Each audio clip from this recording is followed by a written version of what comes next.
You're amateur at best. Anyone who describes themselves as a professional podcaster, be careful what you say, because it will end up as the stinger if you say it.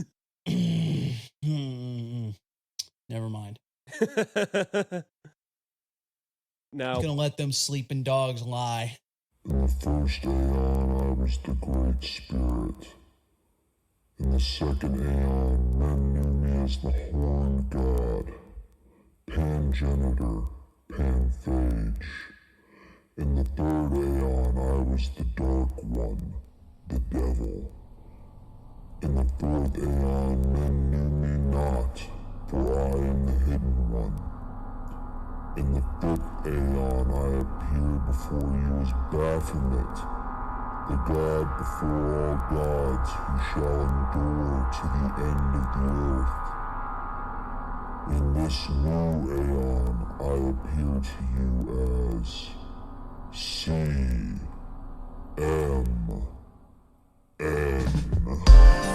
Imagine that there is a brilliant white light just above. Is commentary on the magic art. In the years of the primal force and the dawn of terrestrial birth. Oh, that was very educational. Now magic will take place. Don't be fooled by what I just said. This is CMN. Welcome, everyone. Welcome. I am Sextus Empiricus Kennedy, and this is Chaos Magic News, the only news podcast that can't account for its whereabouts on November 22nd of 1963. As always, I'm joined by my amphibious co-host, Extra Large Nemo. Hey, Nemo, how's it going? I'm sleepy. Well, that's a great thing to tell the listeners. Why are you sleepy? You know, I honestly don't have a bit. I was trying to think of something that was Slumberland, Nemo, whatever, but I got nothing. Yeah, this was a very bad start. Actually, I have no clue what Slumberland is. I never even heard of it until you mentioned it right before we went on. You said it's Finding Nemo? No, it's a very loose remake of the Little Nemo thing, which was a comic strip from way back when, and then it had an animated movie. Oh, but it's about a kid who has adventures in a dreamland. Okay, that's kind of cool. Is it magical? It's. Can you find a paradigm in there? You probably could if you really wanted to. It's no Dream Quest of Unknown Kadath, but whatever. That'd be pretty cool. Could you, because, did you see about those little Howard Lovecraft fucking movies? I don't even know if those things are real. I just saw like a billion DVD covers. Yeah, where it's like cutesy child Lovecraft. Right, yeah, but that would be cool. You could do like a Dream Quest of Unknown Kadath that was like a little Charlie Dexter Ward. I feel like we're gonna have to do a pre-game episode like The Road to Relay or something, where we just get all of this Lovecraft nonsense out of our system so we can get that episode out. Yeah, I feel for the listeners who don't actually know anything about H.P. Lovecraft. They're just sitting here confused. Oh, they're talking about Cthulhu again. Fucking Christ. I don't care. He's got an octopus head. It's like, I don't even know what this shit is. Mm-hmm. You know what you should have said when you said, I'm sleepy? What? Because I'm full of the Thanksgiving feast. Oh, right. Yeah. It was just Thanksgiving for all of us Americans, so. Right, and How was your Thanksgiving? I mean, it was a Thanksgiving. It was weird. I got exposed to COVID, so I really just spent mine in isolation with my beloved. That's great. I spent mine around like financial advisor assistants and their families, and other random people I didn't know that well. They drank my beer. It was very unfortunate. That sounds tragic. Yeah. Yeah. They drank your alcohol. I mean, only because like I had decided that I was going to buy all the beer for me and my homie that was there so we could drink. And I had planned like, all right, it'll be enough beer for me and one other person. But then like 16 people were there and they were all drinking. So it was not enough beer. We solved that problem fairly quickly, but it was also like looking at all these people that make way more money than I do and had the whole week off. And had the nerve to drink your alcohol. Yeah, I'm salty. Hey, excuse me, Mr. Goldman Sachs. You could have brought your own 6-pack.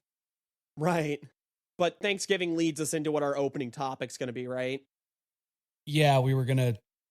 And I think this might have been expired by the dumb tweet that got put out where it was, don't let the secular holiday of Thanksgiving distract you. The feast of D.B. Cooper is nigh.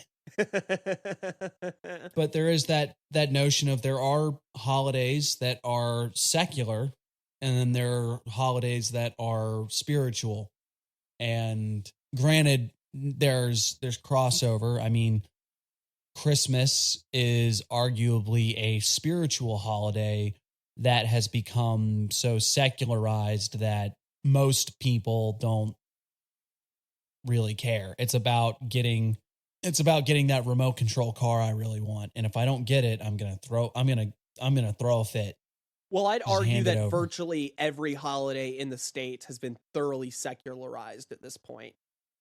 Easter is not particularly about any of its Christian origins. It's about getting me that big Cadbury egg. And if I don't get it, oh boy, I'm going to throw a fit. Swear to God. Hand it over. That's the real secret of holidays at this point in time. It's just an excuse for you to be really mad that you didn't get the thing that you wanted. And you never get what you really want for any of the holidays. Because what you want is spiritual fulfillment, right? You better hand over that enlightenment right now, or guess what? I'm going to throw a fit, Buddha. I'm going to be kicking and screaming all up and down this Dharma Center. I want the Satori now, or I'm going to lay down in the aisle at Kmart.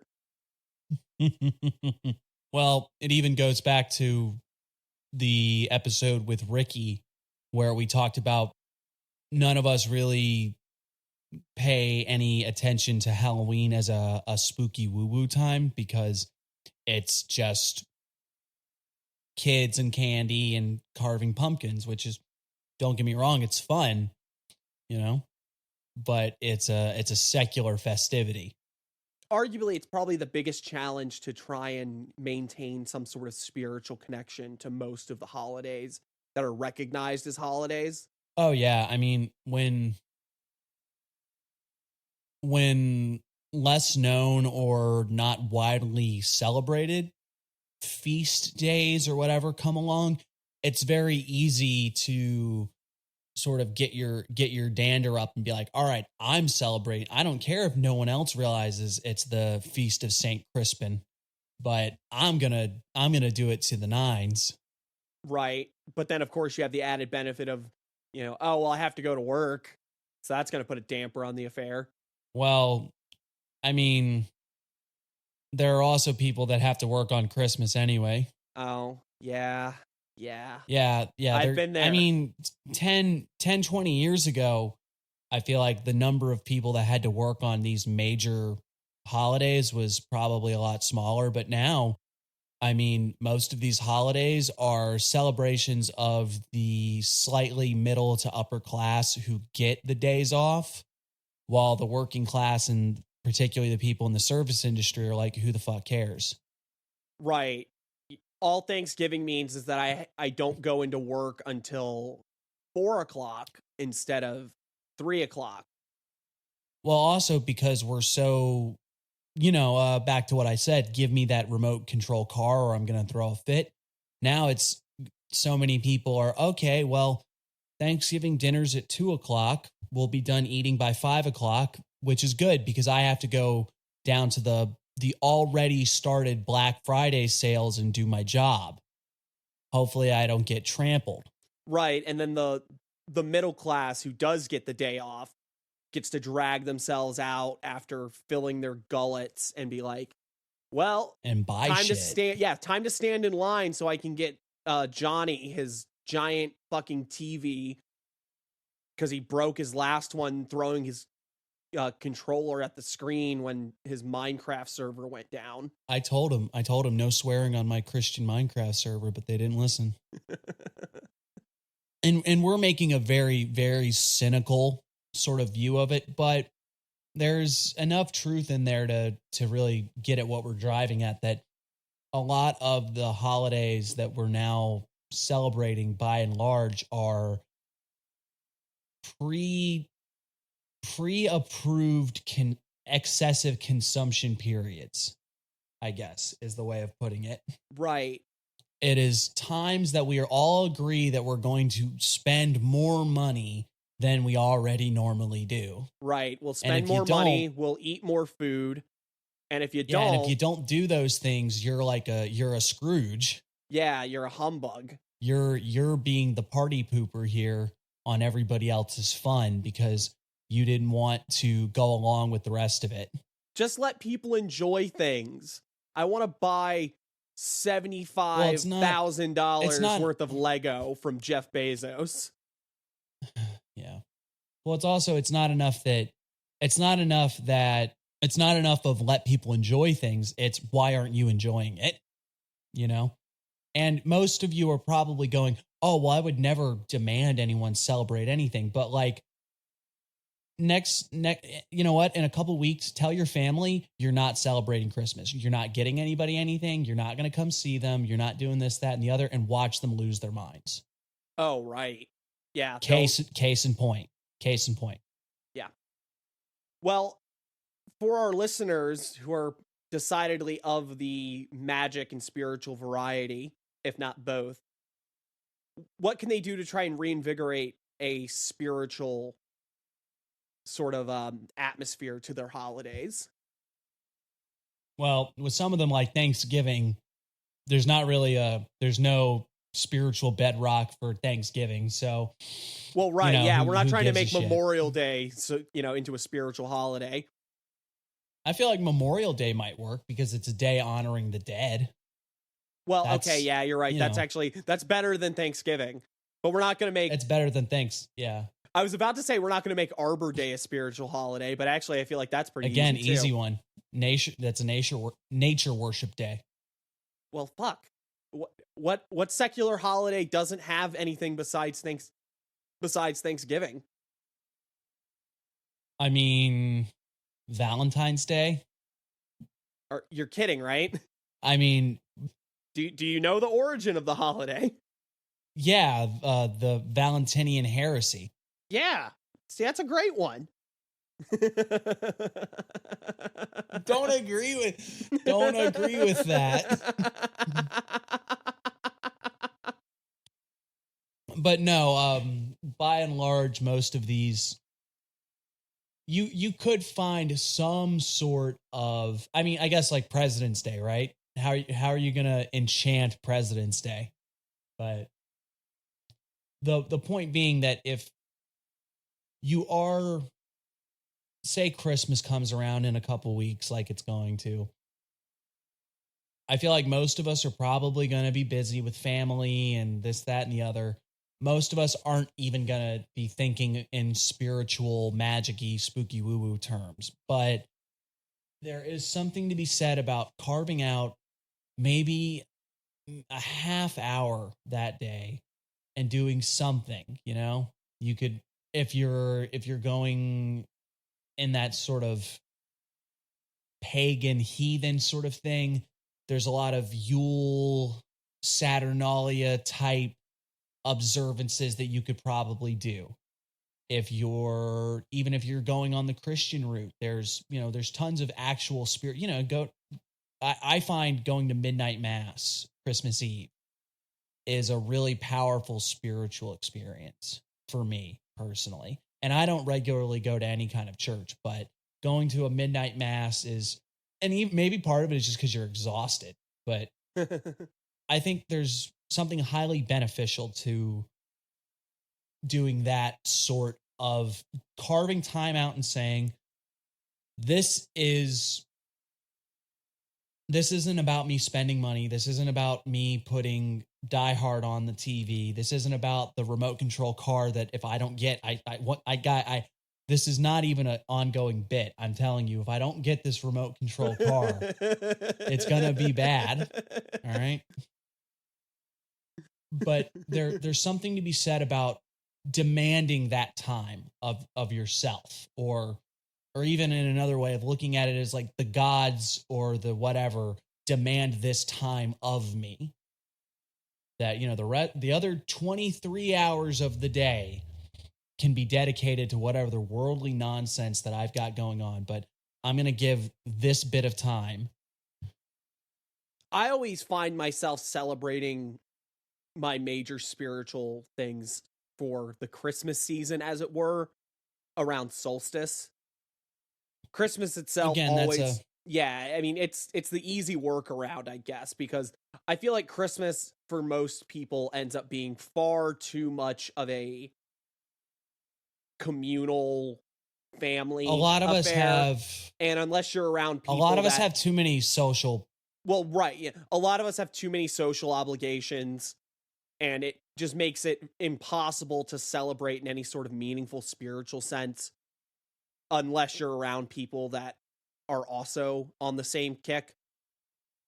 And yeah, if you've got a whole community of spooky woo-woos that are your buddies and you're all going to come over and do that. I mean, and even then it's kind of hard because, you know, you get 5 spooky woo-woo people in a room together and ask them what they're about. They're not, you know, very rarely are you all going to be on the same page, but either way, most of us aren't dealing with the members of the coven. They're dealing with Aunt Gertrude. right, you know? and cousin Timmy, who didn't get his G.I. Joe action figure in his. Yeah, and these people all think you're going to hell. So like they're definitely not going to be part of your celebration, you know? Yeah. There's sanctimonious over there. What is that's a 6-point star? Are you Jewish now? No, wait. It's all one line. What is that? Oh man. Well, we've given ourselves our time to look down our noses at other people, I guess, didn't we? I don't think there's anything that judgy than acknowledging the fact that most of us are under tremendous social pressures, even during these ideas of like leisure periods. You know, you might, even if you are one of the fortunates who gets time away from your job during these times, most of us are still dealing with family. We're dealing with loved ones. We're dealing with the loved one's family. We're dealing with friends or other this, that, and the other people who want your time. And that's not a bad thing, but it makes it hard to focus on your individual spiritual workings and path. That, you know, it might be the winter solstice and this is supposed to be a great, the sun's returning, Sol Invictus type thing, but you're probably, for the most part, you're not going to have time for it. So maybe we're better off waiting for the day of St. Crispin and being like, all right, this is my day.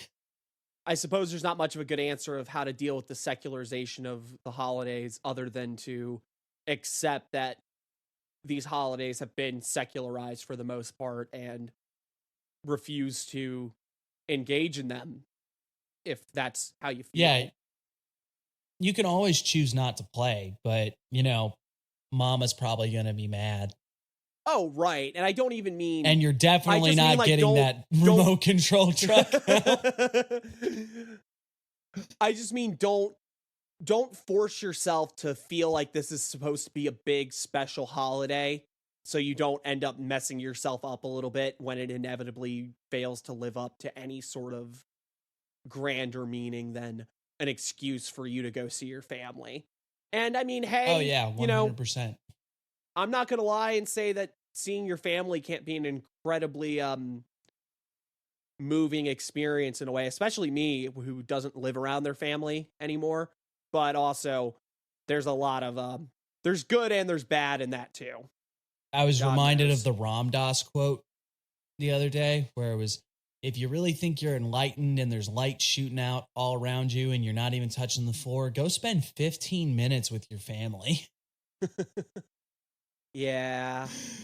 So hell, maybe that's the secret spiritual goal of Christmas. It's not an attainment, it's a battle. You have to keep your zen. It's all a test to keep you humble so you don't go around thinking you're the fucking next spiritual master. Because you're like, well, fuck. Mom said something about my bangs and now I'm fucking pissed off. I was gonna say these Wall Street bankers are drinking my beer and I haven't kicked the shit out of them yet. Man, I'm getting pretty good at this. I was 100% on that kick, except I also did turn to my buddy and say, they're drinking my beer. What are we going to do? In the most desperate voice I could manage. All right. Well, in that case, is it time for the most beloved segment of CMN? What's in the news? What is in the news indeed? What is in the news indeed? Oh, we have breaking What have news. you got for us? We have breaking news. Yeah. Defiant protests erupt across China. Demonstrations are breaking out across the country in an unprecedented challenge to Xi Jinping's zero COVID policy. Wow. Protests are erupting across China, including at universities in Shanghai, where hundreds chanted, "Step down, Xi Jinping, step down, Communist Party," in an unprecedented show of defiance against the country's stringent and increasingly costly zero COVID policy. A deadly fire in an apartment block in the country's far western region of Jiang that killed 10 people and injured 9 on Thursday appears to have fueled the anger as video emerged that seemed to suggest lockdown measures delayed firefighters from reaching the victims. Well then, that's a heavy one. Is it too late to get Gordon White on here? Don't worry, we'll have Gordon on eventually. It's all about time. I think that this was inevitable. Part of why the Western world had to start reneging on this was because they knew this would be the outcome. And given China's rather authoritarian presence in its government to begin with, I mean, like I said, it's not like something like this wasn't going to happen eventually. Whether it actually causes anything is an entirely different story. In fact, the fact that Western media is so quickly presenting it is probably more of a testament to Western media's need to criticize China and make them appear like the bad guys in every situation. That was going to be my counterpoint, where it's like, yes, do I have any doubt in my mind that the zero tolerance COVID policy that China has is probably at this point more trouble than it's worth? Yeah, it probably is. Do I have any doubt in my mind that Western media is going to hop on any chance to make it look like there is a widespread uprising against the Communist Party in China? Absolutely. They have a vested interest in making China look crazy and authoritarian and all totalitarian, whatever. I'm not even sure how to articulate it probably, but they want it to look like it's 1984 over there. And meanwhile, you want to see how great America handles protests? Think of last summer. Was that last summer or was it the summer before? It's every summer. Yeah, that's like for real. That's a cynical understatement. you're gonna try to tell me that China's the fucking bad guys, and it's like, no, it's always the same thing. Is that I have far more in common with the average schmuck in China than I do with anybody claiming governance of me as an American. Well, I mean, that's what it always comes back to. It's not that there's good guys and bad guys. It's just that there's the state. And the state is almost uniformly always a terrible institution that's only there because there's not another option. And there's many options within what a state is, and some of them are better than others, maybe. But overall, they're built the on only point I'm making is I'm sure there are things that I would find the Chinese government doing that is absolutely abhorrent, but maybe you should remove the branch from your eye before pointing out the twig in someone else's. And Western media is always about that, as painting our enemies, in quotes, as horrible cartoonish villains while simultaneously committing human rights atrocities every single day. Yeah, agreed. It's just the way it is. And also, I will also make the concession that zero tolerance COVID policy probably ruffled some fucking feathers. It's probably not tenable at this point. And I'm saying that as someone who just lost his Thanksgiving because, I wanted to do the smart thing and not expose other people to COVID. Let's see what else we have here. U.S. citizen accused of killing 25-year-old North Carolina woman while vacationing in Mexico. Oh, that's fucked. Hold on. Can you repeat that? I'm sorry. U.S. citizen accused of killing 25-year-old North Carolina woman while vacationing in Mexico. So they were both vacationing and then he murdered her, or? I suppose. I don't know. What the heck? Did they think they were going to get away with it because it was in Mexico? I suppose so. An arrest warrant has been issued in Mexico for a woman suspected of fatally assaulting a friend from North Carolina while on vacation last month. Oh, so two ladies go on vacation to Mexico and she murders her friend. And then it's like, what happens in Mexico stays in Mexico, baby. That's so fucked. There's probably going to be some very bizarre motivation. Either that or they were just like fucked up and she did something stupid. It happens all the time, I'm sure. Accidental deaths very often get turned into murders because someone wants to cover it up afterwards. Oh, right. Or even, it could be a crime of passion where you were fucked up and somebody really got under your skin and you acted wild for a second. Yep, and then you came to and just dipped. And then you realized, oh shit, I just killed Mary. Yeah. Not good. Oh geez. I don't really have I don't know if I've got anything magical to add to that other than like did you think the imaginary line on the map was going to protect you from the legal system, or? Yeah, the only magical thing I have was maybe it was a ritual. Took her down to sacrifice her. Did it happen at one of the pyramids, or? Oh no. If that's what happened, then now we're getting somewhere. Glowing fungus makes for surreal neon scene along dark Washington beaches. There's your parrot Glowing headline. Fungus? Yeah. Oh, that is definitely like parrot with the earpiece headline, but yeah.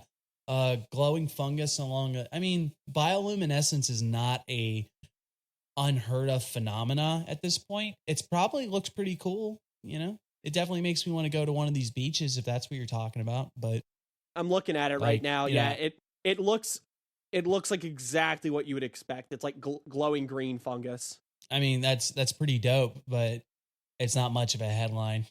No. That's a shame. Last week you were really on point with headlines, and now we're back to glowy fungus. Can I eat it? Will it do things for me? Will I get big like Super Mario, or what? Oh, I think that there's not much really there. The only thing I can say is that if you can find a way to cultivate glowing fungus, you can definitely sell that shit to a cultist. Oh yeah, now that's true. If you could get a particularly steady way that somebody could grow these, you know, a cult is going to eat that shit up. What spooky woo woo person doesn't want like just weird glowy fungus in their bedroom?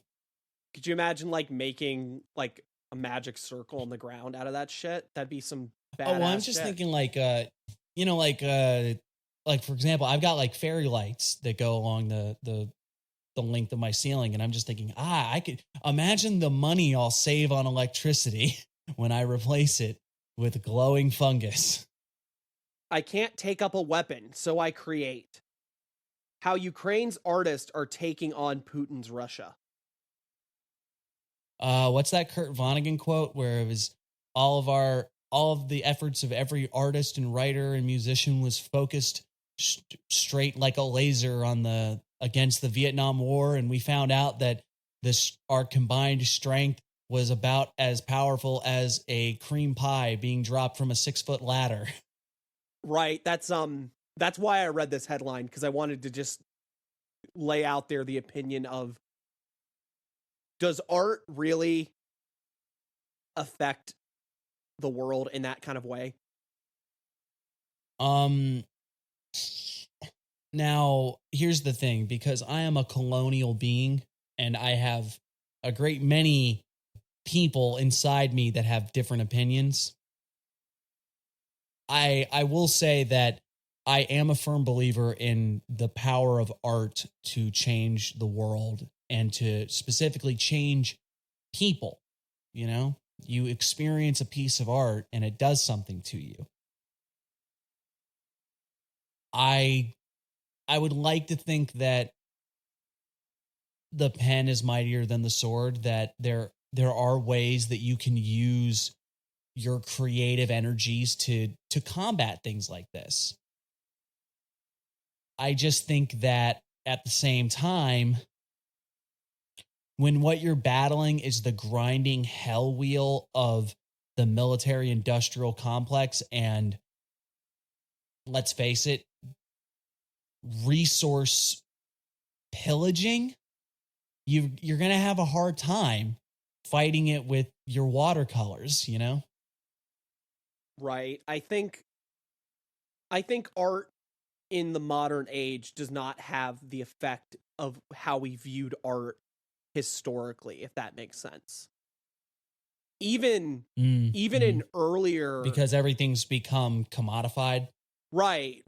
Everything is it's why so many people latch on to mass media for social messages now, because it's become the only thing that reaches enough people to have such a grasp and to bring about actual change, as it were. But of course, the problem being that mass media will never give you a message that is meaningful, because they're motivated by profit.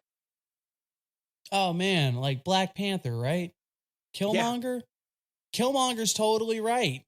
But they can't tell you that.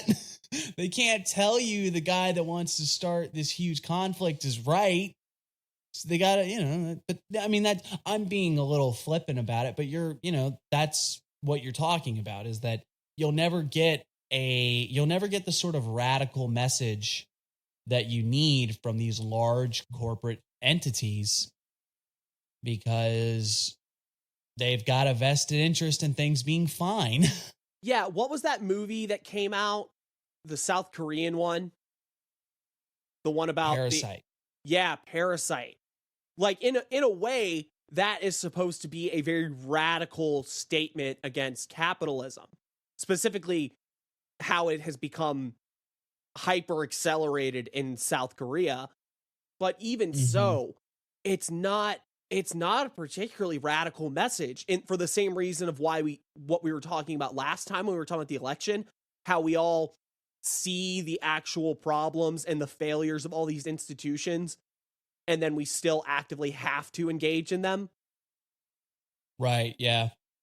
No one No one thinks the government actually represents their interest, but we all vote still. Right. And it's the same way that everyone thinks capitalism is flawed or a failure, depending on who you want to talk to. But either way, like you said, everyone from a crazed fascist to a good old-fashioned Marxist to well-meaning liberals will tell you that capitalism is ridiculously failing at what its goals are. Hell, even your basic conservative will tell you that it's wrong and that it's again, like Tucker Carlson will sit there and rant about Amazon being a terrible fucking thing. Well, he doesn't believe in anything. Well, yeah, but you know what I. But the point I'm getting at, leave that alone. Well, right, but the point being that there's all of these ideas that we all think represent some sort of radical stance, but they don't.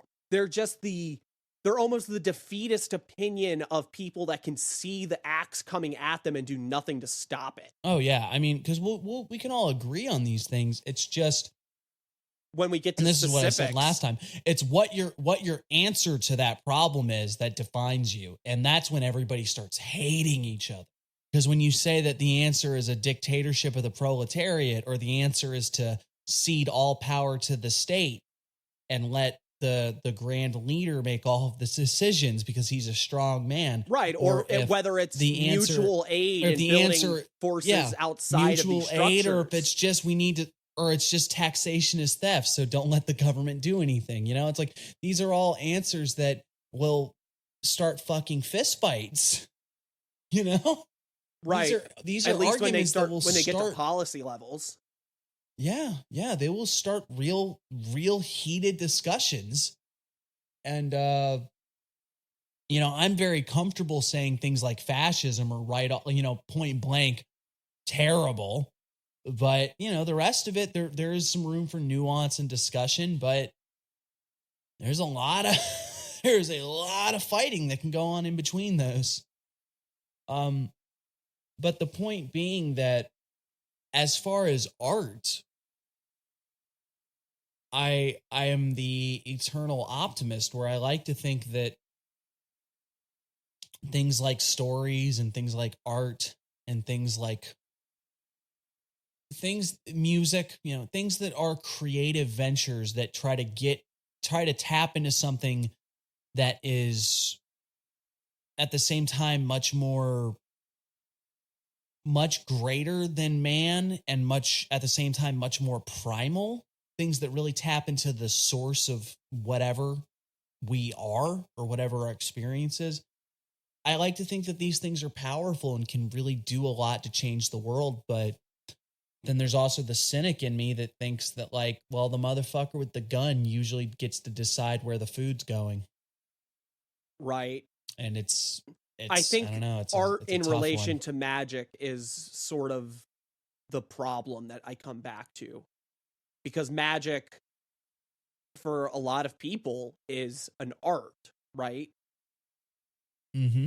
And I feel like magic succumbs to much of the same faults that art has to reckon with in the face of creating global change. Well, or even national change. I agree entirely. I think on another level, at least, because this started about Ukraine, right? Mm-hmm.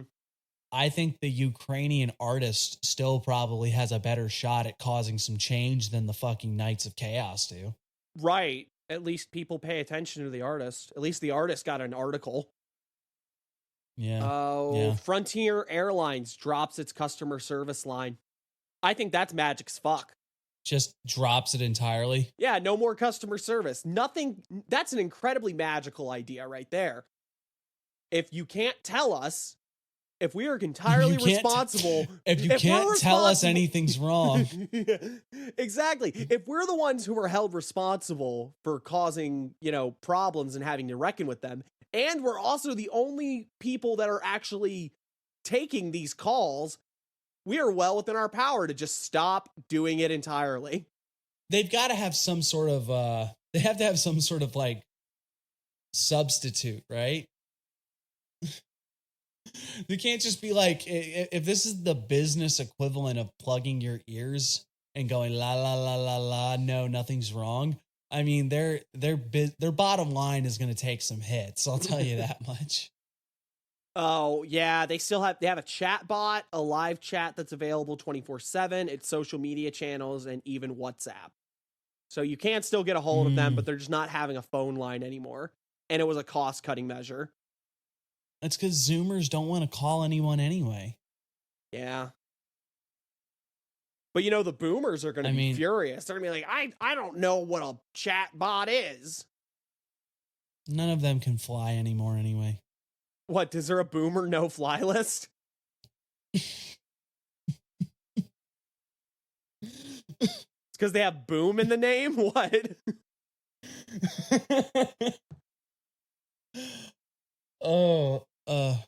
I was going to make some kind of joke about like COVID or maybe the radiation exposure that you get when you're in a plane or something like that. I don't know. But I kind of lost it the minute that whatever.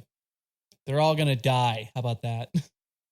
You're not able to fly after you get like immediately after a hip replacement. So,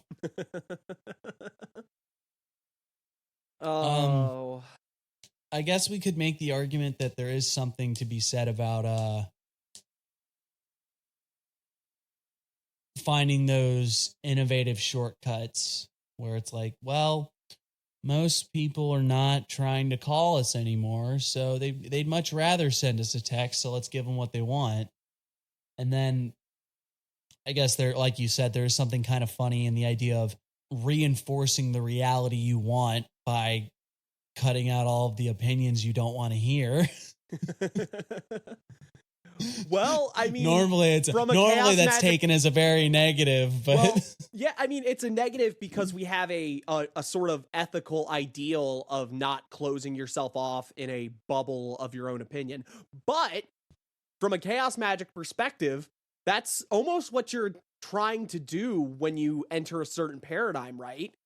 If you're entering a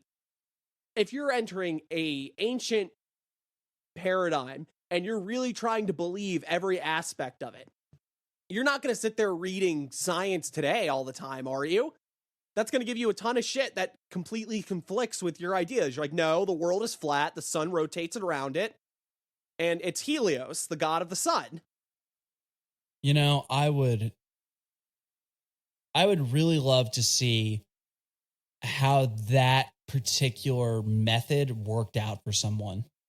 If someone was like, I've never tried to live in like a flat earther paradigm. No. I thought you meant the technique. Okay. No.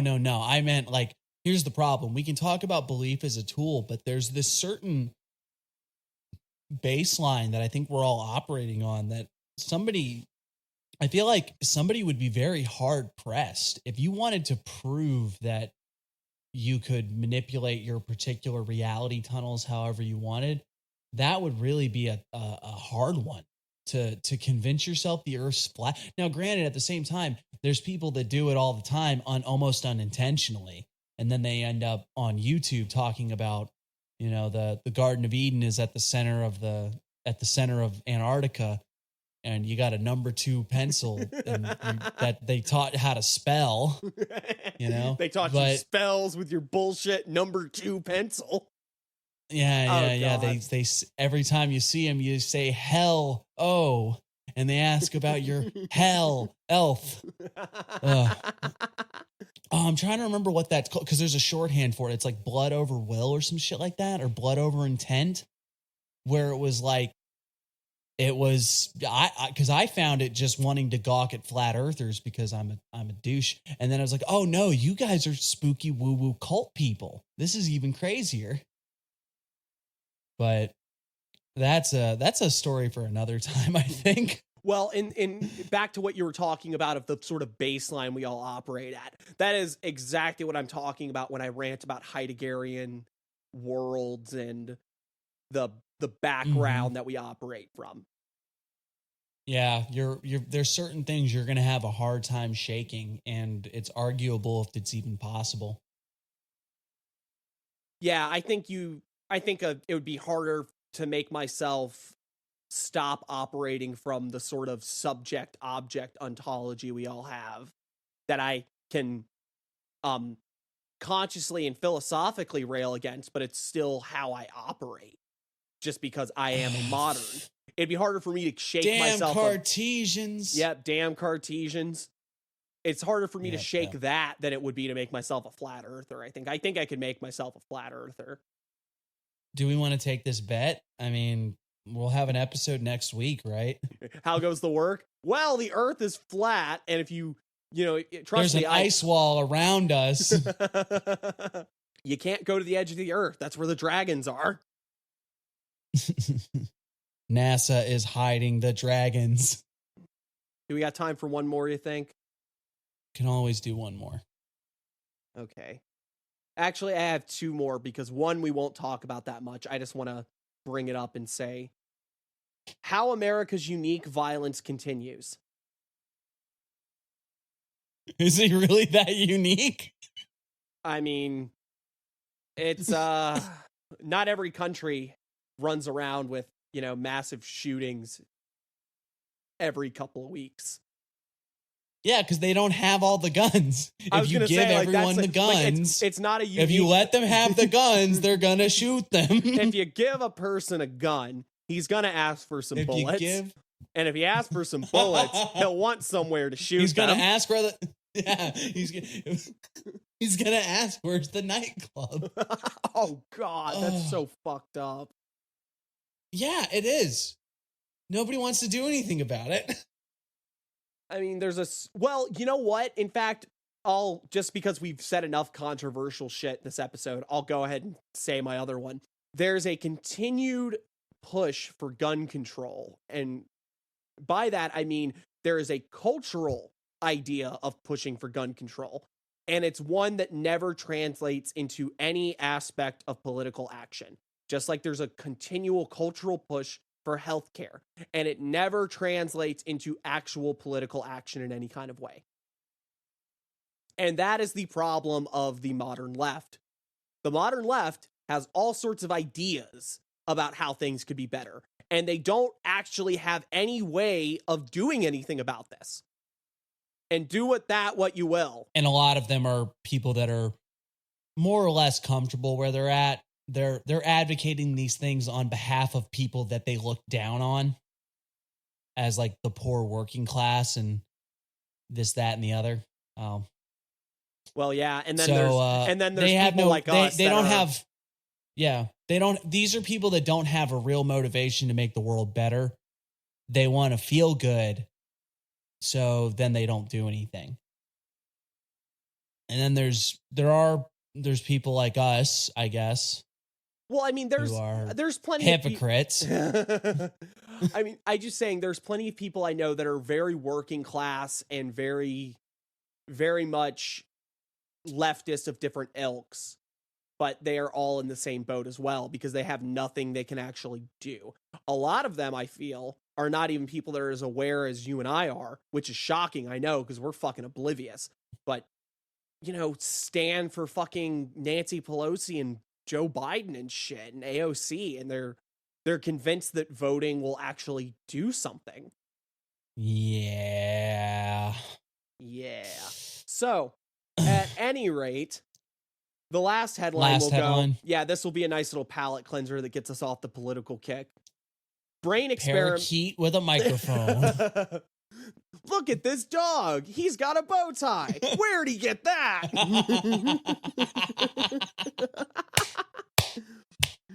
All right. Don't even read the headline. Are you kidding? Nothing's going to be funnier than that. Brain experiment suggests that consciousness relies on quantum entanglement. Sure, whatever made up bullshit you want. Go for it. That's exactly what I was going to say. It's like, I mean, call Peter Carroll up because he's probably going to love that shit. But it's like, I don't think that we are any closer to really getting how the brain works because mostly we get articles like that every couple of months saying random fucking shit. The frontal lobe might be a consciousness field that extends through a wormhole. Like, you literally get articles like that all the fucking time. And not, you know what it really means? Who the fuck cares? Like, it means I came. You know what I makes saw a new. It means that I saw a new word in science today, and then I thought, what if I do that with a brain? Well, the only thing I can say is that consciousness seems to operate in that I eat a burrito and I say, damn, that could have used some hot sauce. Consciousness operates in a way. Consciousness operates in I eat a burrito and then I get gassy. Yeah. Oh, man. Okay. Oh, boy. We have really scraped the bottom of the barrel. That is the best joke we've had on this show yet. Well, no, I can top that. You said it functions off of quantum what? Quantum entanglement. Entangle this dick. Oh, I love it. All right, so on next section. Next segment. All right. So this week, we had a handful of random ideas, and we didn't feel like any of them were actually going to result in a full ending segment. So we kind of have a bit of a scattershot for you where you have like 5 different things we're going to talk about a little bit, and then we'll do the wrap up. Yep. The first thing I wanted to talk about wasn't something I ran by you. It'll be a real quick one, but I saw this and I have to talk about it. Peyton Manning, you know, he's a footballer, or was a footballer rather. You know Peyton Manning. He's in the State Farm commercials and some shit. Hello? Crickets. Oh, God. Okay, I'm sorry. Go on. No, I know what you're talking about. I'll put the cricket sound effect in there, actually, because I think that. Anyway, so Peyton has a TV show or something of that effect. For real? Right, yeah, and it's like, I don't know what the fuck he does on it. I don't really give a shit about that. I only care about sports ball when there's money on it. I don't really watch TV anymore, so. Yeah. But there's something magic related in this episode that he did. Because Peyton Manning attempted to break a curse. Okay. I'm game. Are you aware of the curse of Bobby Layne? No. So Bobby Layne was a player for the Detroit Lions and famously cursed the Lions to 50 years of bad luck after the organization traded him one season after his last championship. I could imagine being salty. Do we have any insight into the methods that Bobby Layne used? I don't know. All I know is that he said, I know. Layne was quoted as saying, I tried what they referred to as a hex. I tried what they referred to as a hex. Yeah, Bobby Layne hexed the Detroit Lions. That's pretty fucking dope. Wait. That means that he he had to ask somebody. He had to do some research, something. Bobby Layne actually he's like, man, I'm going to get these motherfuckers. I That's love it. Fucking awesome, especially if you know how fucking successful that shit actually was, because the Lions have sucked forever. Hold on. Forgive me. I have to put a face to this because I don't know what Bobby Layne looks like. He looks like your classic All-American. Oh boy. Hang on. This is so their coach resigned right beforehand and called the Lions the worst team I've seen in a training camp. And then basically Layne got arrested for drunk driving right before the start of the season. He was apparently driving on the wrong side of the road. That was part of the hex. With 5 passengers, and the car had the headlights off. He reportedly kept poking the officer who pulled him over in the shoulder, forcing the hand of the patrolman who, in those days, might have given a famous quarterback a police escort home instead of a mugshot. What you mean back in those days? I mean, well, this is definitely this is far before consistent reporting, much less like body cam. He probably could have killed one of those people and been like, you know, Layne, you did pretty good on that. You did pretty good last season. I'm going to follow you home. All right. So anyway, we don't have any information. We don't have any information on what Layne did for the hex, obviously. But what supposedly was done was Peyton found a curse breaking method on online somewhere. Classic chaos magic move, but he did the even better chaos magic move because it called for water and rock salt, and Peyton replaced the water with beer because that's what Bobby would have wanted, apparently. I was about to say, considering the DUI, this sounds very effective. Well, I mean, and they apparently won for a little bit after this, but then they got trounced. Or no, they didn't get trounced. They apparently won for a little bit, but they fucked up on Thanksgiving, apparently. They had it, and they managed to fuck it up in like the last 20 seconds or something. Well, I mean, the breaking the curse can't do all the work. If you're a bad team, you're still a bad team.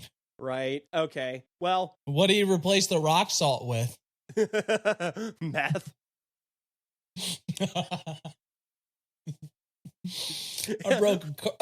I broke this curse with a 6-pack of Miller and some Shard.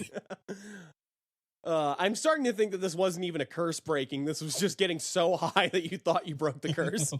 This is just a bender.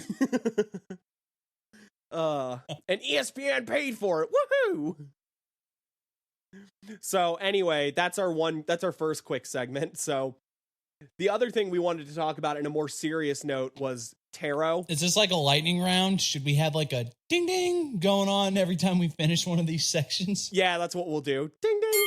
So, all right, now we're going to talk about tarot. So, tarot, from my understanding it sucks. of Ding ding. Tarot, it sucks. Ding. But no, but I think tarot is something that doesn't get, because everyone does tarot. Like pretty much, you'd be hard pressed to find people that are spooky woo types that don't have at least some knowledge of tarot or at least some experience with it. Yeah, But I don't think tarot gets enough credit for being such a huge part of chaos magic in a way. Because think about it. Tarot was a fucking game. First off, anyone that tells you that tarot didn't start out as a game is a moron and they're lying to you. Historically, tarot was just a fucking card game that somewhere in the 14th century? I should have pulled this up before he started talking about it.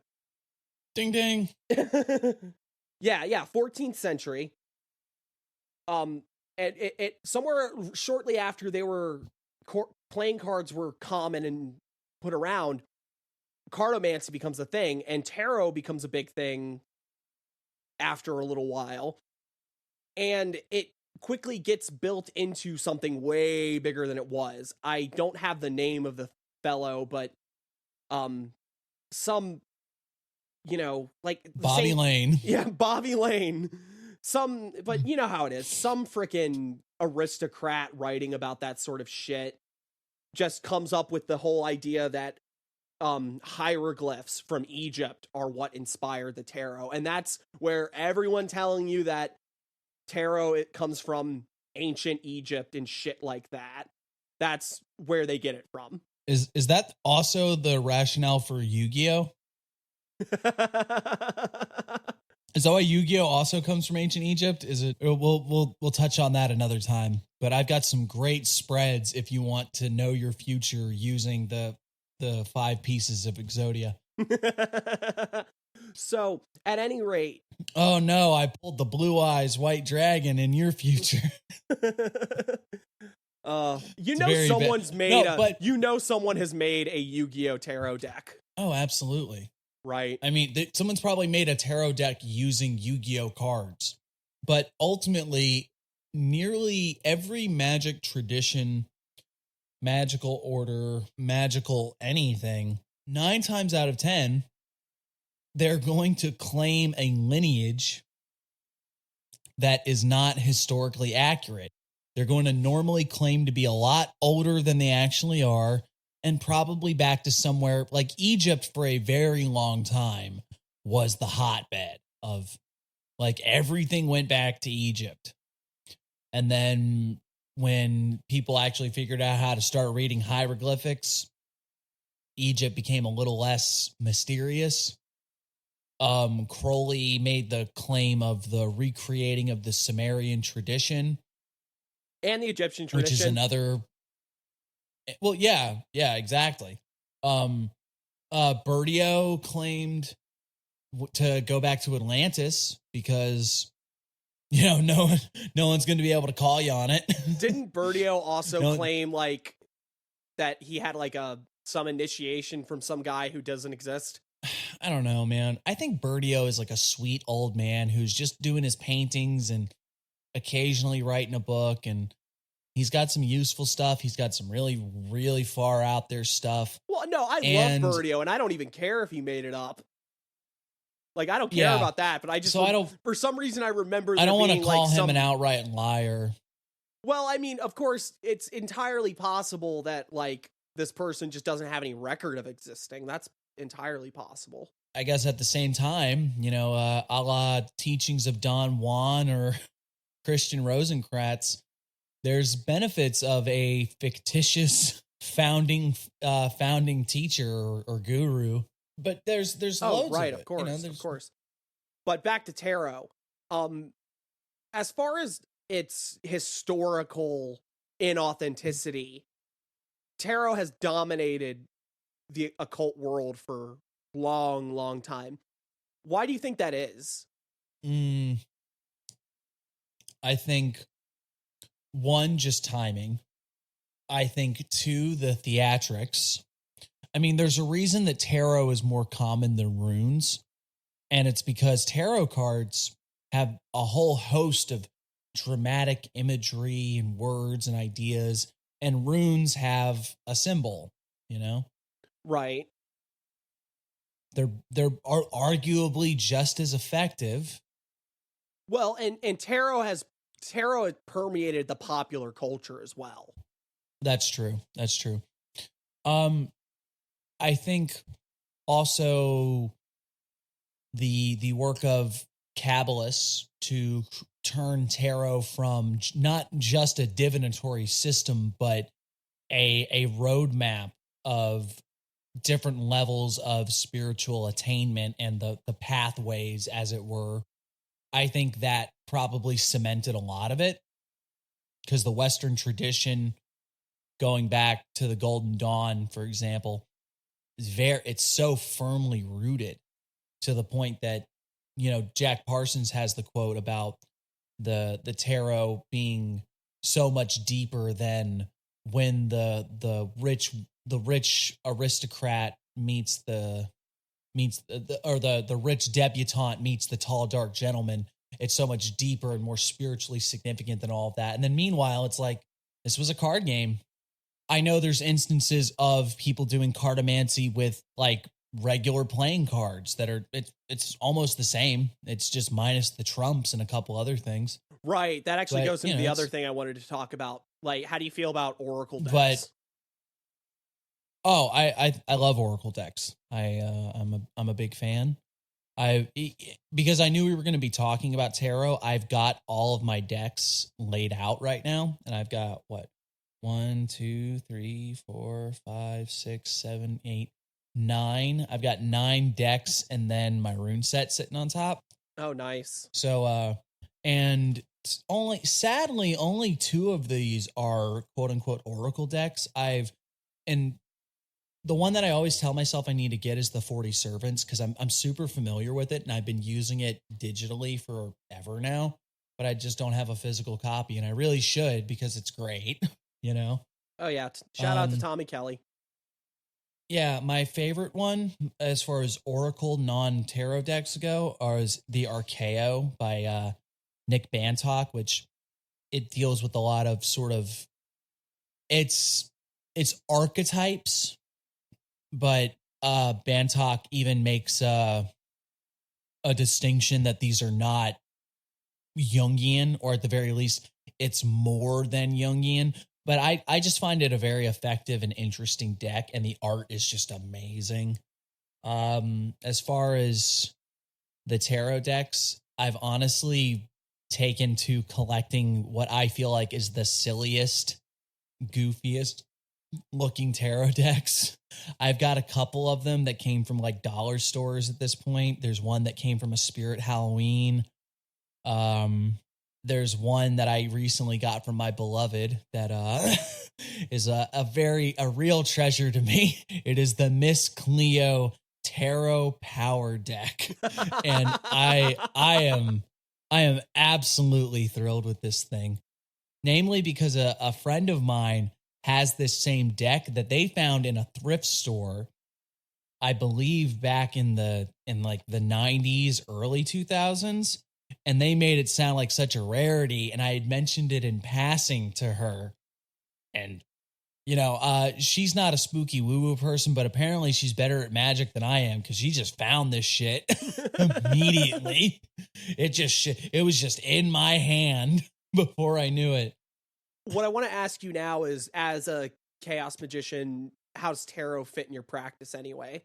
Like, do you have a model of how it works, or is it just sort of like doing it and seeing what the results are? And my follow-up question to that is, do you feel like you get better results when you're using something serious, or do those goofy ass decks work just as well? Well, my model for how it works, it really depends. I have a couple that I could say work on it. I think and I've described this phenomenon before too, that a lot of the times the explanation I offer really just depends on who I'm talking to, because you can only really tell somebody what they're ready or willing to hear. Mm-hmm. So it's like, does it really matter what I think? You know, who cares? Yeah. The easiest explanation is just that humans can take abstract images and information and ideas and extrapolate them out. You know, you can find whatever meaning to your random problem in looking at the ripples in the water if you were to stare long enough and put enough of yourself into it.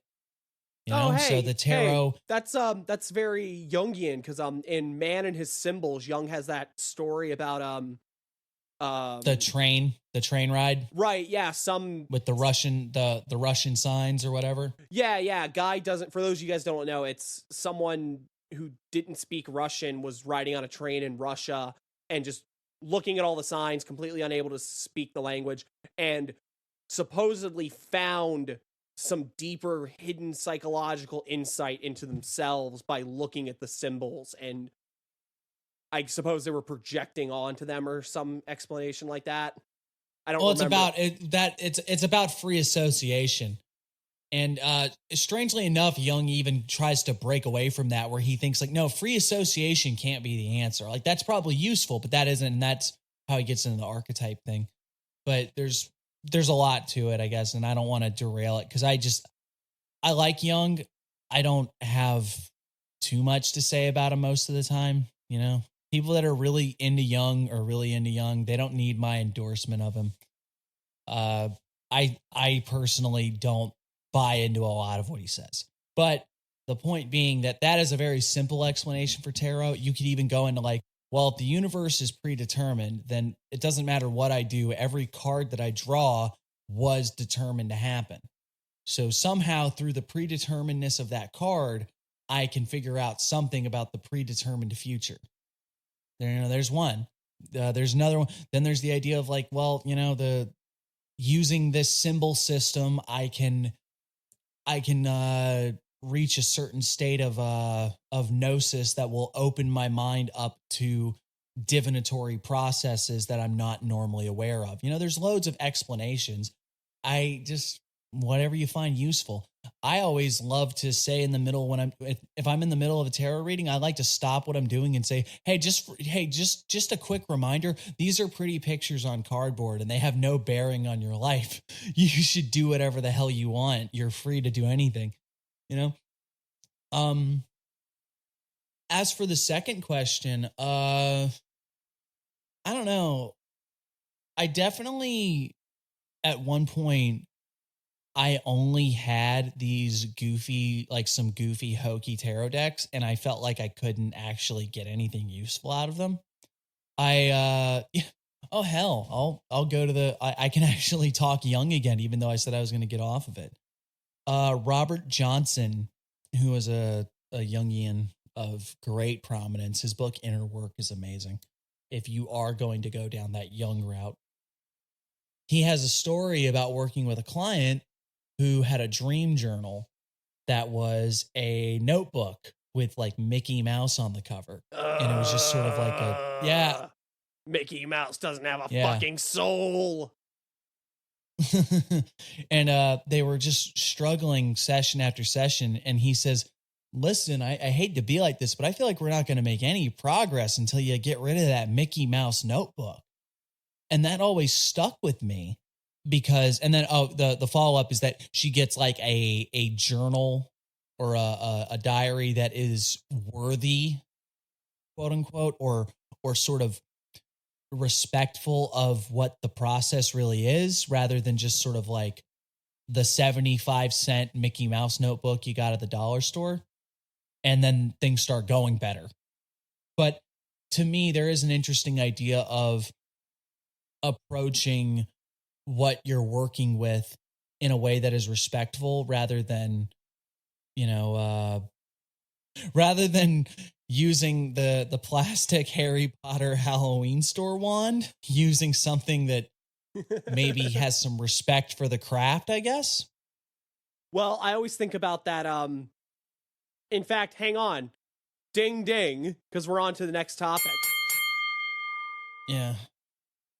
So I always think about, I don't remember who the hell it was, someone that was someone of note in Chaos Magic, talking about the wild days of Chaos Magic and how they saw this ritual because Aladdin had just come out that involved getting the Jafar light up wand thing from some toy store and then doing a ritual with it. Right. And they basically talked about how it was just really freaking stupid, but they did it anyway. And I don't remember if they said they got results or anything, but it's just demonstrative of the sort of wild and kooky, ridiculous stuff that people were doing with Chaos Magic. And I still think there is a level of that. The problem being that we've sort of gotten away from that in the effort to look cool online. And the other side of things being no. Look at everybody. Look at everybody that like claims they're doing magic through like their meme page. Same stuff. It's just taken on different forms. Well, I think that people that are doing meme page magic, that is cool in our modern age, that is cool in the contemporary age. Being a meme page admin has a self-deprecating sort of, a slap to it. But it's in the way that we think that everything that is cool is sort of cringe.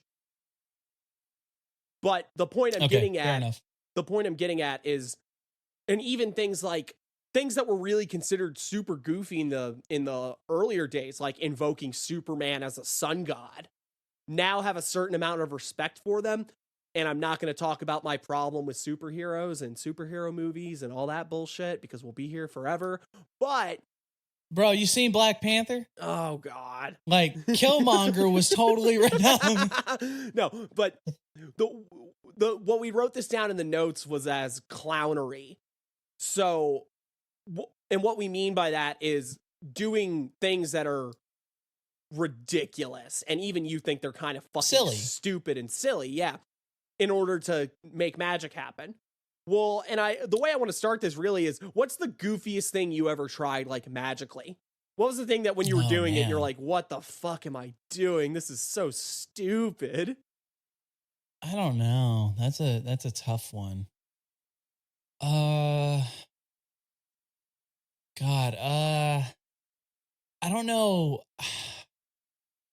I don't know if this is really that silly, but there was a point where the Tom O'Bedlam character from The Invisibles basically wouldn't leave me alone, where he was just showing up everywhere. Mm-hmm. And I felt like there was some sort of one initiatory thing that he was supposed to be showing me, because in the Invisibles, he's the initiator. And then on the other thing is that he is this archetype of sort of rough and tumble, scraping and surviving on the mean streets sort of thing. So I ended up finding on like the roadside and bargaining for it. I got a steamer trunk that I knew there was something in it. I hadn't looked in it, but as part of the bargaining process, I had basically just smacked the lock shut, knowing that, well, I think they're going to, I bet they'd rather sell me the steamer trunk with just what's ever in it to get rid of it than to try to hassle with it to get this thing unlocked, because they acknowledged that there was no key. But then the problem is that I had to learn the lockpick to get the thing open. Oh, nice. And this felt, so basically it maybe not grand magic ritual like hokiness in my rollerblades or anything, but because of a comic book character making his presence known through various sort of weird synchronistic things, I basically tried to pull a fast one on some people that were selling stuff on the roadside, and then had to learn how to lockpick. And then when I opened it, it was full of the most bizarre fucking shit in the world, where it was like, among other things, about 4 or 5 various statues of frogs meditating, and not like all of the same, not like part of a series of home decor or something, but like clearly somebody had a thing for meditating frogs. And you are personally very attached to frogs now. Oh yeah. It's just, that kind of thing sticks with you, doesn't it? Yeah. Well, and then funny, the other thing I guess is you could talk about Kek, right? The sort of Egyptian frog god, or we're not gonna talk about Kek. Okay, fine. No, we can't. But I guess if nothing else, the idea of like, haha, funny frog. I guess maybe that it felt a bit like there was some yucks being thrown either at me or with me when I opened that thing. I'll tell you that. Yeah, I can see that. The goofiest thing I can think of off the top of my head, because I know I've done goofy, like invoking fucking whatever as, an archetype or some bullshit. Because I did plenty of that. That's part of where my hatred for superhero magic comes from now, just from doing it and being like, this is really dumb. Even when I got results, I still felt like it was really dumb. And then the popular attitude of superheroes just gets fucking bleh. Anyway, but the goofiest thing I can think of off the top of my head was one time out of boredom, I was offering readings to random people online. And I made the joke that I will give you either a tarot pull, I will give you an I Ching throw, or I will give you a sandwich reading, because I had a big old Jersey Mike sub with me. And some person asked for the sandwich reading. So I opened up the sandwich and I looked at it, and then I gave them a reading based on how I viewed the inside of the sandwich. And they're like, well, damn, that's actually kind of accurate to my situation. Which on the one hand is just like, well, yeah, because fucking tarot reading and all that kind of shit can be vague enough that it makes it apply to any situation. But that inspired me to later come up with the idea of giving random readings. And all that would turn into is someone would ask a question and I would find something completely fucking random to give them a reading with.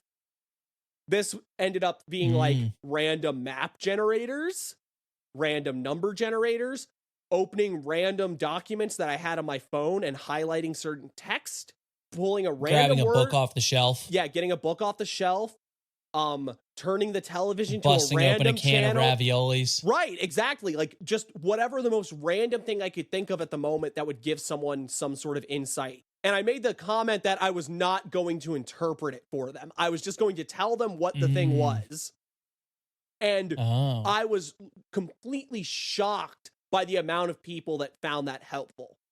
I mean, legitimately, a overwhelming number of people. It's very signal in the noise, right? Right. I can say for my experience, I've used flipping through random radio channels at a very high rate to hear divinatory quote unquote messages. And I've gotten stuff out of it. I mean, it's probably much more of a testament of the human brain's ability to assemble unrelated information into something intelligible. But, you know, if it works, it works. If it works, it works. And with that, ding, ding. And with a very quick aside on this one, because I don't want to spend a whole lot of time talking about this, but in an effort to find something to yak about for this episode, I went on academia.edu and I just searched magic. And it's, 1,135 pages, just all sorts of shit. And most of it's exactly what you would expect. But I noticed a really weird trend that I feel like we have to talk about. So I want to give you this first title. Article. Yeah. I tried what they call a hex by Bobby Layne. By Bobby Layne. Yeah. No, but first we have the psychology of magic and the magic of psychology. And then after that, we have the art of magic and the magic of art. And then after that, we have the magic of neuroscience and the neuroscience of magic. Why do we have so many people thinking this is a clever headline? The unoriginality. The unoriginality of magic and the magic of unoriginality. Oh boy, I'm going to write that article. Oh yeah, and then we have infinite velocity, infinite magic. Right, and it's weird. It's just weird that that's like a constant thing. The other trend that I see all over the place is blank, whatever the actual catchy title of it is, and then future studies of magic should be grounded in neuroscience towards a cognitive understanding of magic. What the hell was the other one I had? Because there's one more. Towards a scientifically valid concept of magic. Why are people so interested in trying to come up with some sort of other basis for magic, you think? Like, because they're dumb. Yeah, that's the ultimate answer. It's like, why do you want to make magic grounded in neuroscience? Because you either A, think that you can disprove magic by using neuroscience, or you think that you can prove magic with neuroscience, both of which are stupid. The only thing I'll really say is that I have no interest in finding a scientific validation for spooky nonsense. I'm not going to tell anybody not to, but I don't need it. I stand firmly in the camp that you fucking can't. Yeah.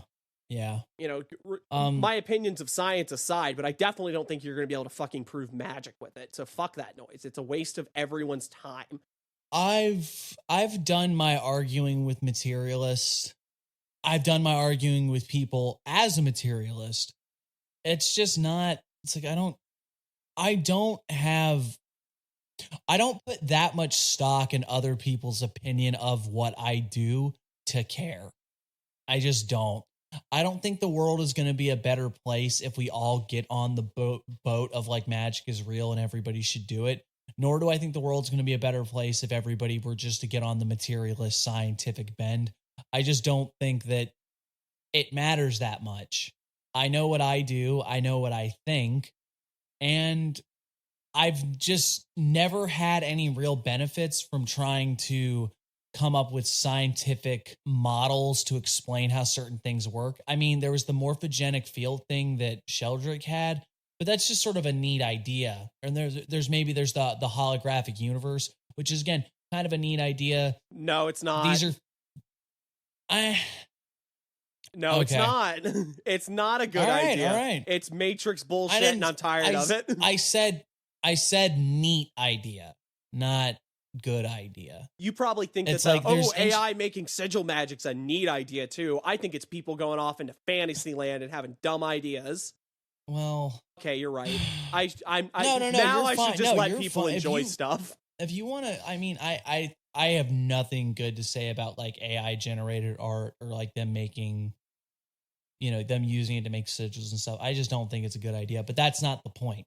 The point is that I personally don't need it. I'm not looking for it.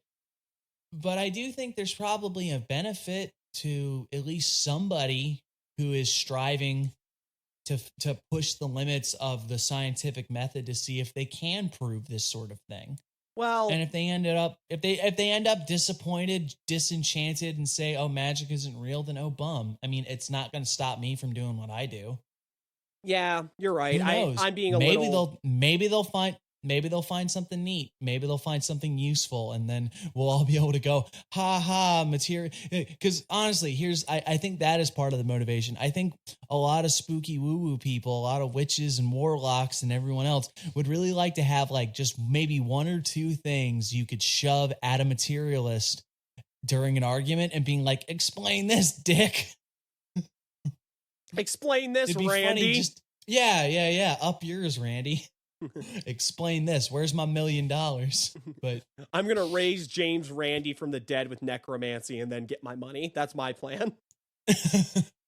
well, I think I don't know. I mean, the guy's dead. I don't want to talk too much shit about him, but there was. You know what? It's a bit like the helpline thing, right?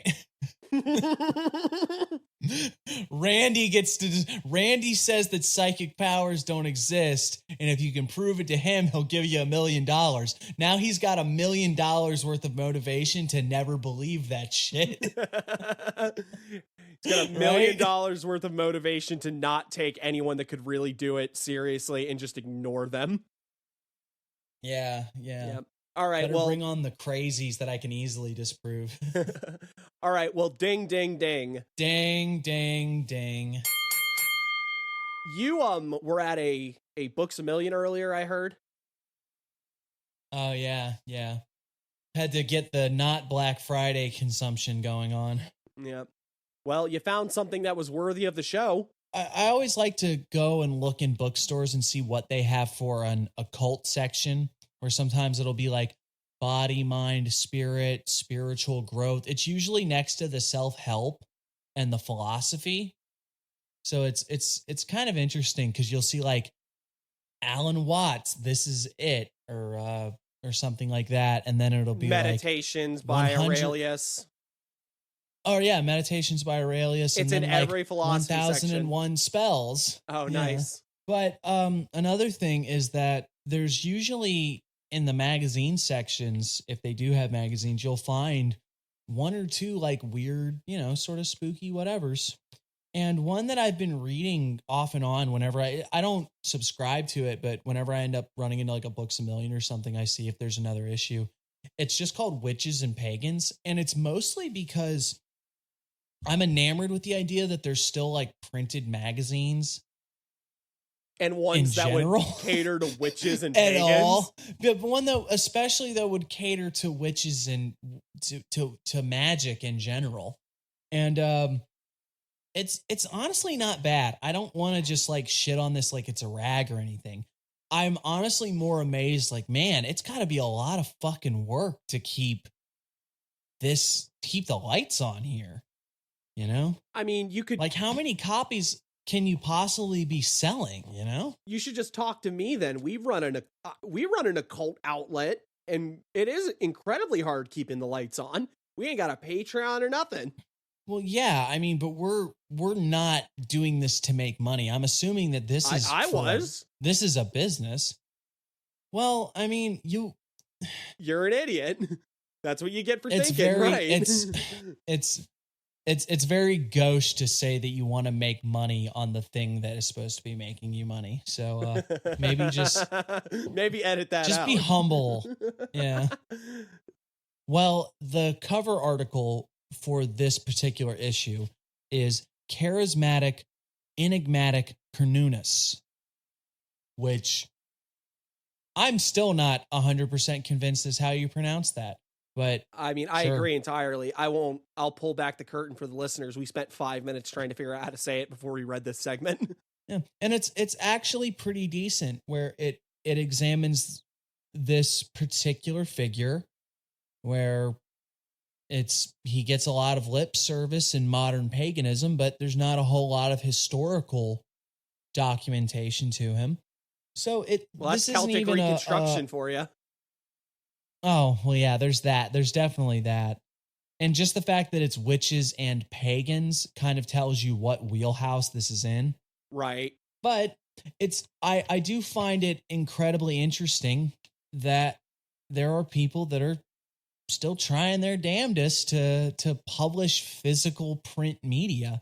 And there's art in here, there's poetry, there's much to be appreciated, honestly. I think it's cool. I really do. But that wasn't what I asked you for.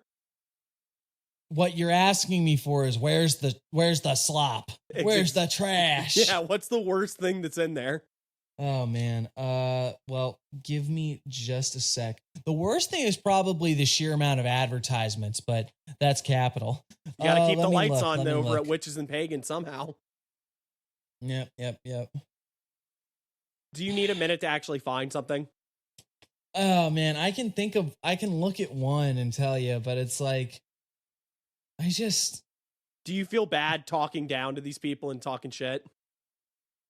No, it's just like, there's one that I want to talk about, but I feel like we're going to be dicks.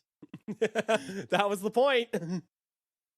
The parentheses, white elephant in the room, race and identity in fairy lore. Oh my God. I will say, having watched multiple of the little Disney Tinkerbell movies, they're not all white.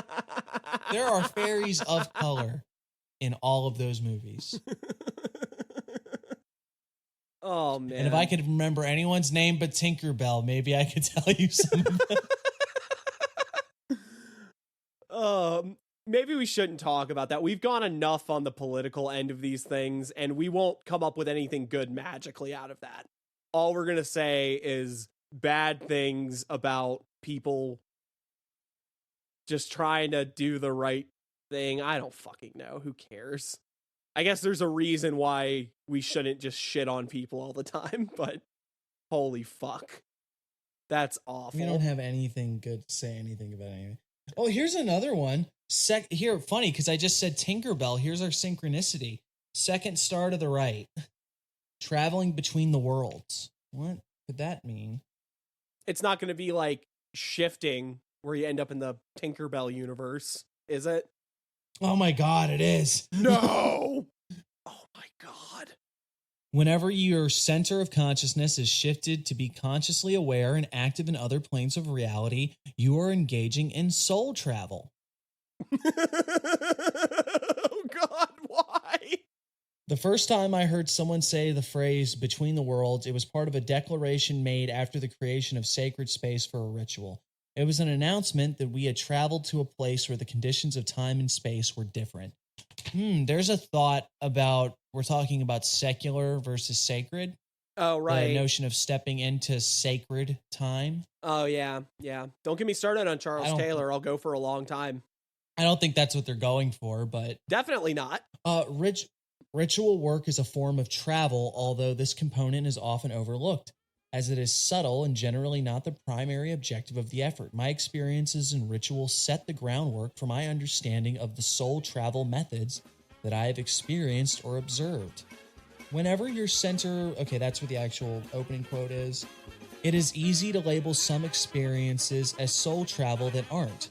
Looking up at the moon in the sky is not the same as going to the moon and touching its surface. Is that a metaphor, or are they saying like the remote travel to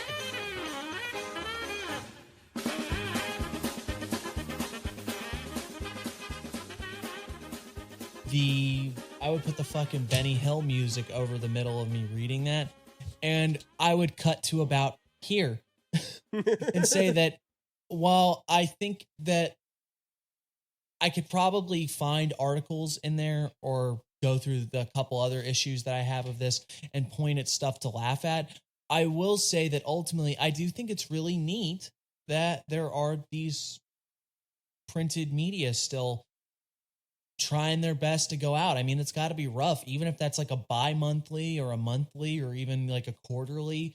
It's hard to get that kind of stuff, getting contributors out, trying to make sure people are getting paid, trying to make sure that you're covering your cost has got to be a huge deal. So props to those people for putting their money where their mouth is, trying to.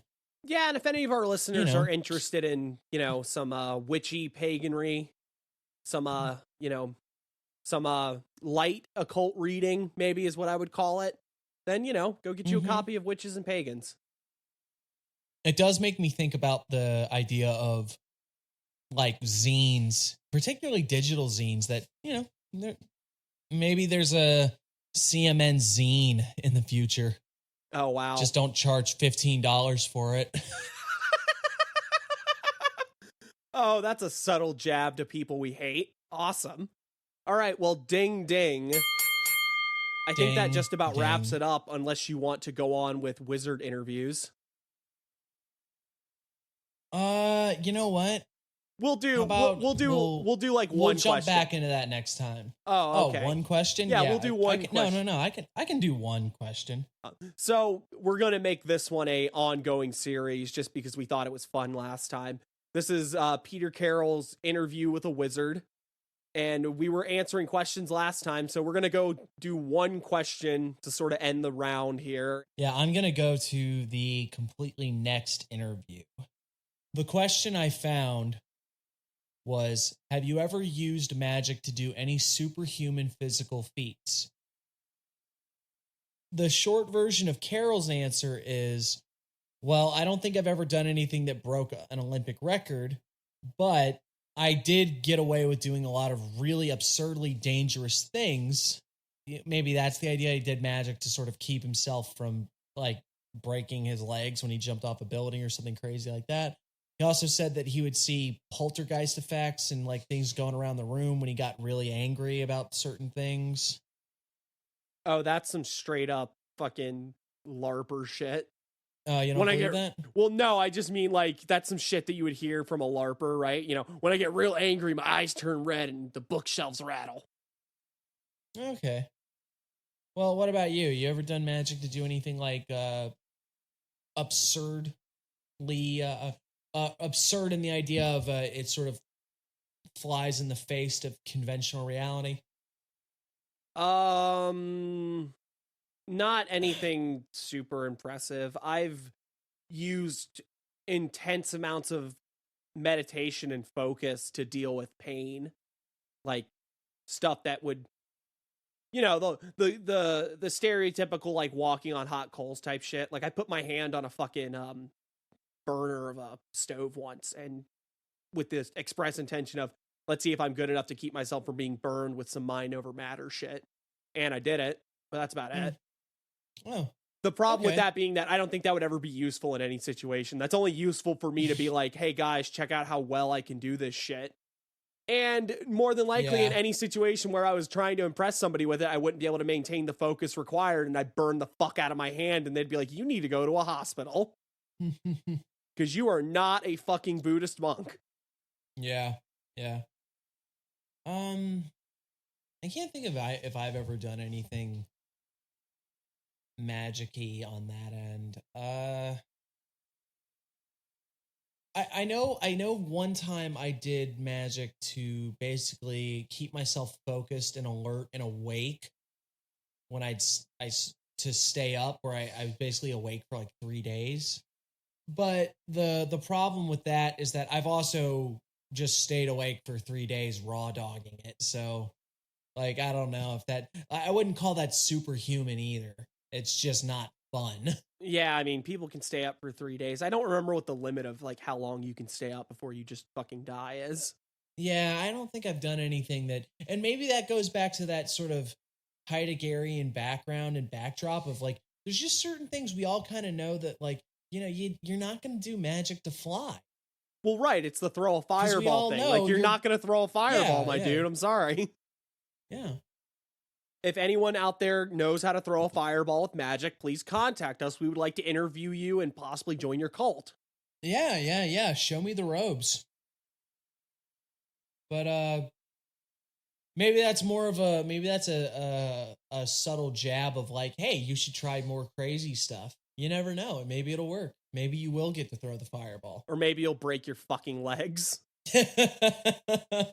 And with that, we're on to our palate cleanser question. How goes the work? Do you want to go first?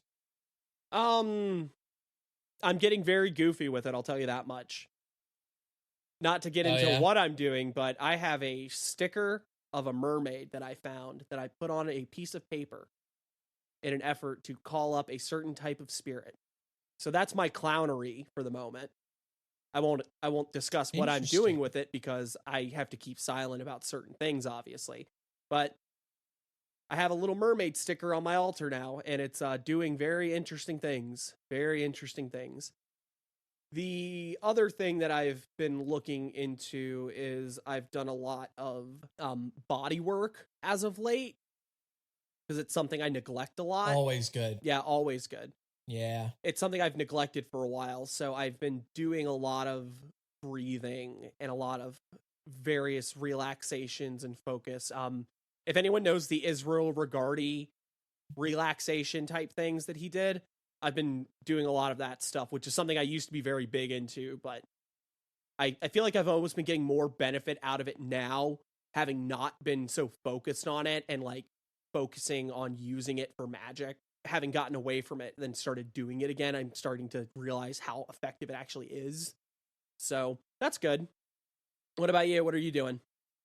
I'll be honest, I haven't really done much of anything lately, which, boo on me. I've just, I've been isolating, which you think would be the ideal time to do it, but mostly I've been doing a lot of nothing, which, like you said, shame on me. I did do some reworking in my records of everything I've been doing to try to make things a little more orderly and a little more fluid so that I could do a little better about recording and maybe accurately recording what's going on, which is it's not exciting, but it's a good step.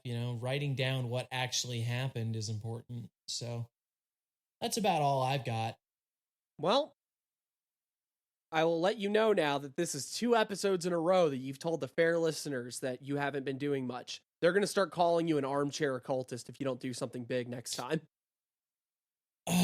You're absolutely right. It's, you know what?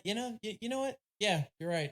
I'll have something insane next week. Do it for the listeners. Do it for the listeners. Yeah. Break your legs in a magical attempt for the listeners. All right. And with that, this has been Chaos Magic News, the only media outlet approved by the ghost of Bobby Layne. As always, if you don't get me that remote control car I want, I am going to throw a huge fit. It's going to be embarrassing for you. It's going to be embarrassing for me. But if you need more, you can find us at chaosmagicnews.com. We are also on Twitter, Instagram, and Facebook. And wherever fine podcasts are sold and dealt in shady back rooms. Yes, you can find us at chaosmagicnews.com, where we'll have articles, the podcast, interviews with all sorts of kooky characters, pretty much anything you could possibly want from us. And with that, extra large Nemo, would you like the last word? I'm still sleepy. That was fucking terrible. All right. Thanks for listening, everybody. We'll see you next time. Bye.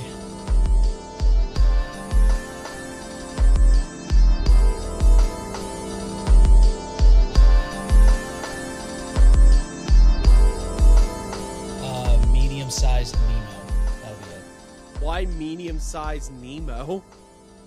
Because I watched Slumberland. I had Little Nemo, which is like a remake of Little Nemo. Is it? So, yeah, yeah, it is. Okay.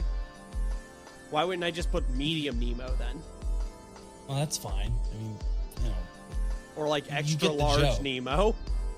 Extra large, like whatever. Any joke that isn't... the joke is just size and then the name Nemo. That's all there is to it. It's not that deep.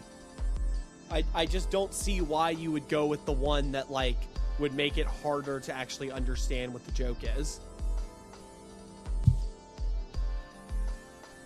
I just kicked my mic stand. Did it, like, all fall down? No, but it's gonna if you keep pissing me off.